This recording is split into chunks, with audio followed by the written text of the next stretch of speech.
Hello guys, and welcome to Vaska Films. This is Rein Vaska, and for our easy content this week, I'm going to do a quick tutorial on a pretty cool effect that I've been wanting to do for a while. So, say we have a shot, not a shot here, but like basically a picture of a room, or basically it can be more complex. But I'm just going to take this simple room here, and say you want to kind of have a shot where it maybe pans in this room, but you only have a picture.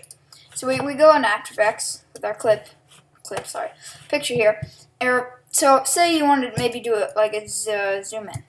And so as you can see, this looks completely fake.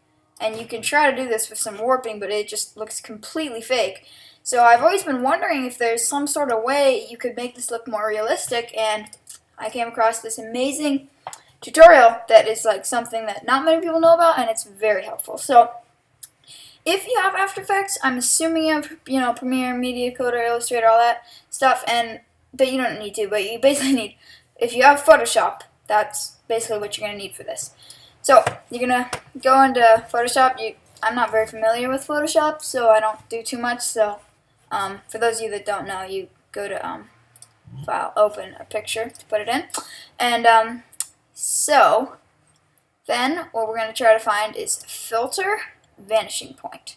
Now it's kind of a weird name because you'd think vanishing point sounds sort of like something else, but so basically what it does is, it's a little bit hard to explain, but you'll show it where the walls are, and and it will try to figure out basically your 3D room. So you're going to select a plane, but I'm going to do the ground plane because that's easier. So we're going to go out to here maybe, and then try to find something that looks about, well, let's see if that is, this wasn't the greatest picture, but basically you can see something like that should do. And so now we'll put kind of a grid here. It'll automatically put you in the selection tool. So now we have our floor basically. So with the selection tool we can kind of take this end here and drag it out or drag it in, but we're going to drag it out so that it covers the whole screen. Then we're going to take the grid tool and we're going to control click on a Mac, so it's probably like, I don't know, whatever control is on Windows. You're going to control click on the grid tool, and then you drag up, and then it's basically going to make your back wall for you. See, since I didn't do that line perfectly accurate, it's not matching up completely, but of course if I were doing this for a short film or something, I'd spend a lot more work on this than I am right now. But now you go back to the selection tool, and it's basically the same process. You just control click and then drag out for that wall, select this. Oopsies. That's not what I meant to do. You gotta be in the grid tool, drag out. So we're getting a little weird stuff there, but then we'll take this grid tool and drag over as a roof, and that's gonna need to go pretty far, maybe even a little more. So now you think, wow, that's nice. Okay. Do not click OK, because I'm pretty sure it's something for Photoshop, but what you really want is it to go into After Effects. So, now, strangely, the menu to do this is this tiny little thing you're never going to find unless you know it's there. And so you're going to click on it, and you're going to go Export to After Effects, which is a VPE, which is like Vanishing Point Project. Well, no, I don't know.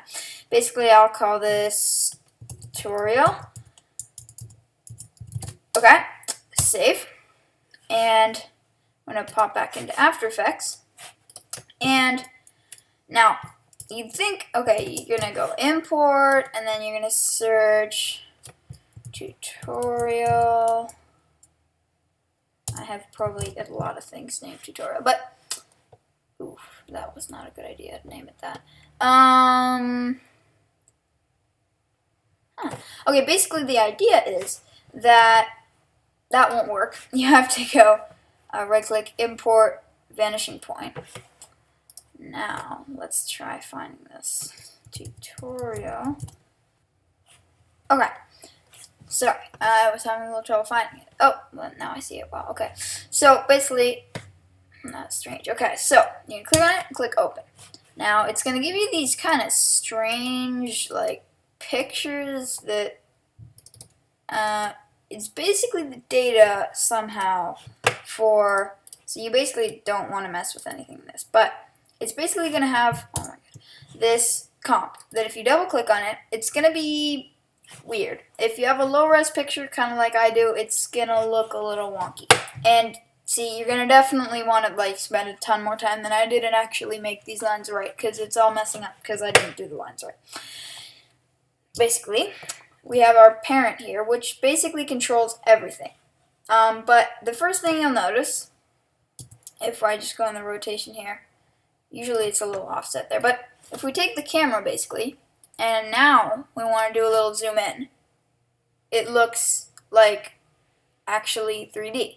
It's kind of amazing how it does this. I'm really not sure, but okay, I kind of have my settings on my camera a little weird, but basically you get the idea. It like acts as if it were a real camera, kind of, and it is very cool, and like an effect that I've been always hoping there was, and there actually is. I wish there was. I mean, like, it's like a lot more realistic, and it like if you did this right, this could go for a real room right here. So oh, that's a pretty cool shot right there. So then you just like keyframe it, maybe moving across the floor and maybe down a little too. And then we got this cool movement that like compared to just kind of moving it around here is like, I mean, see for yourself. It's a lot cooler. Of course, I really did this so sloppy that it looks bad, but you know, you get the idea. Very cool effect. Very cool. Very cool. Bye.